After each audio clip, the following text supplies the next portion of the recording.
We're back on our final segment. Well, but you have to guess, what was the name of that little piece? Oh, okay. I can't guess. Brian, do you know the name of that piece? I do not. The Globe and the Eagle. Okay. All right. That's one you don't hear very often. That's from our library. Okay. We do have an extensive library of military and other historical and music and other sound effects, which we don't use it because of the PTSD cases out there. We don't want to trigger something. One last thing about distributing the money, and then I want to ask you about Lieutenant Colonel Chessani and the infamous charges of the Haditha massacre. What when you're out there, I read on a website. It's one of those anti-American, anti-war, left-wing websites that says that Fallujah is just a big prison that people can't come and go, and nobody's talking about what a prison we have created out of that city. What would your response be to that?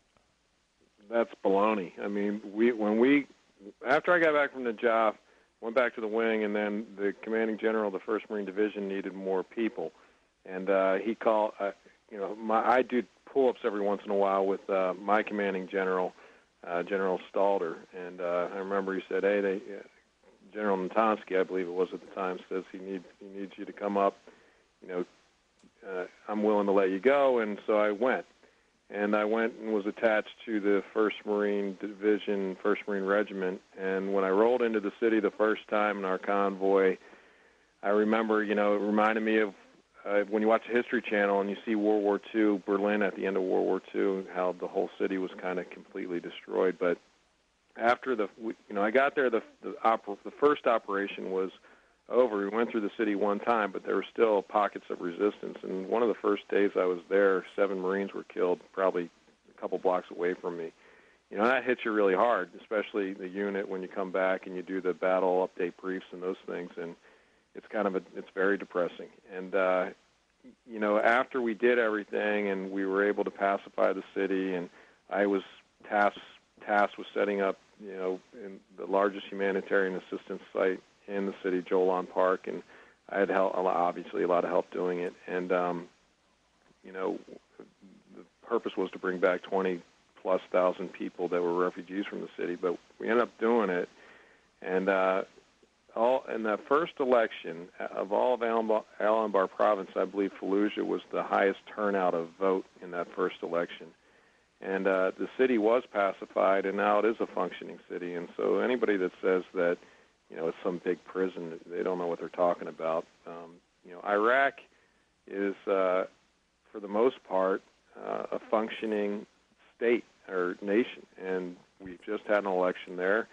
They're trying to form a new government, but as soon as they form that new government, I believe that we can pull out of that country completely. I've talked to people that were over there 4 or 5 years ago, and nobody would come out of their homes, and they go back today, and it's just like a normal life in a normal city in some of these cities.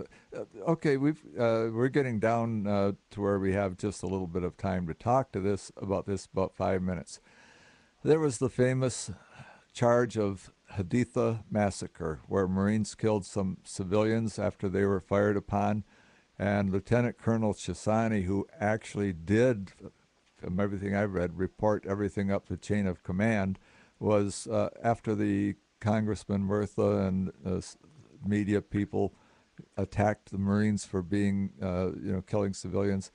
They were all put on trial. All the Marines were subsequently proven innocent. Lieutenant Colonel Chessani, they kept after him. You defended him. Did you do that as a JAG in the reserves, or did you do that as an attorney from the Thomas More Law Center? As an attorney at the Thomas More Law Center. When I got off of active duty in 2006, I was one of the chief prosecutors in the West Coast.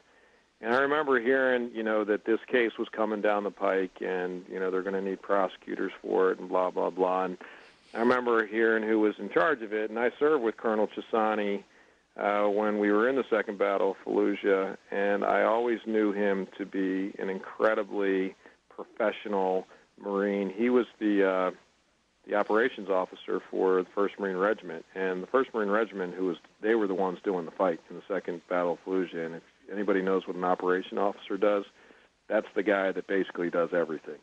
And Chessani did it really, really well. It was his 3rd tour in Iraq.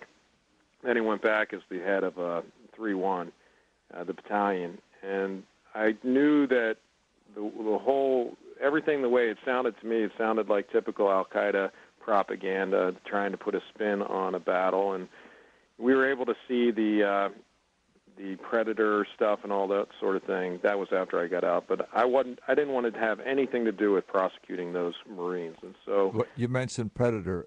Were there films being taken at that time? There were, and it was a true battle. There was an IED that went off in the Battle of Haditha that killed a Marine, injured 2 others, and then they were attacked, the Marines in that convoy, from both sides of the road from homes.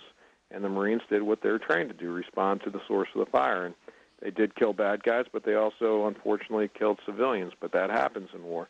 And the Predators were able to see that the al-Qaeda folks, and we found out later most of them from Syria, were exfiltrating from those homes and going to safe cars, and they took the cars up to a safe house.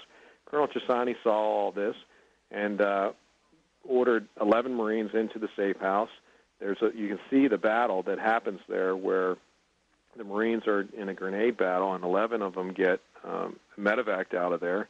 So Colonel Chessani has to call in close air support and drop, I think, a 500-pound bomb on the building, and killed most of them. But one guy did get out, and he snuck into a civilian's home. The Marines surrounded that home, and when the family came out, this guy was changed his clothes and was carrying a baby, and the Marines knew who he was because he had blood coming out of his ears from the concussion of the bomb blast. But that shows you the kind of people that we were dealing with. Later, Chessani found 2 of these Syrian fighters with chest rigs buried in the backyard of a mosque. So, and then Congressman Northa turns around in 2006 and calls these Marines murderers, and says Colonel Chessani covered it up. And the 8 Marines are charged with murder. Colonel Chessani's charged with covering it up, and every single Marine has been exonerated, had the charges dropped against them, except one that's still pending, hasn't even gone to trial yet. And Colonel Chessani had his charges dismissed after 3.5, 4 years, and he was able to retire with an honorable discharge this week. And you mentioned to me when we were having a private conversation that this was a future general we were talking about. There's no doubt about it. He was in the Panamanian invasion. He was in the Persian Gulf War, 3 tours in Iraq. He was in the second battle of Fallujah. He was the head of 3-1, a battalion CO. He was on the fast track. And instead of becoming, a great leader of men through being a general, he's been basically forced to retire. And that's unfortunate because al-Qaeda was successful. Their whole purpose is to take some of our best fighting men and women off the field of battle, and they did that with Colonel Chessani and these other 8 Marines that, were hardened Marines that had fought in different battles. A lot of them fought in the second battle of Fallujah.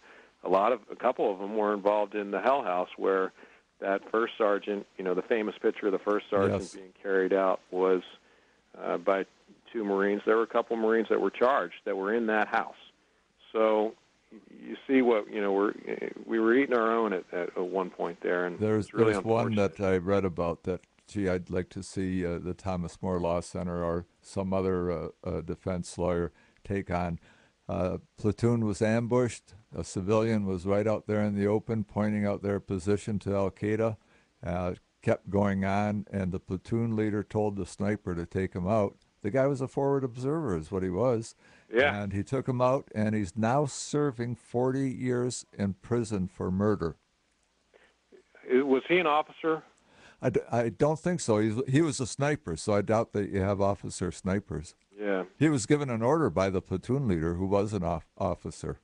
Yeah, I think I read about that case, and it didn't pass the smell test to me as far as the prosecution of that goes. So it's unfortunate. Is our military in more danger because of prosecutions like this, and because of being afraid to get charged with something if they return fire at the wrong time? one of the reasons the Thomas More Law Center took the case when I was there was because we were afraid that Marines that were presented with similar circumstances as these Haditha Marines would hesitate, would not do what they were trained to do, and they'd end up getting killed. And their parents would be welcoming their son home in a coffin rather than having the hero's welcome they deserve, because they were afraid that they may be prosecuted, or their chain of command may not support them if you have Al-Qaeda or some reporter from Time Magazine saying that they didn't do everything right. And there's the problem. We're out of time, Brian. Thank you very, very much for being on Veterans Radio. Brian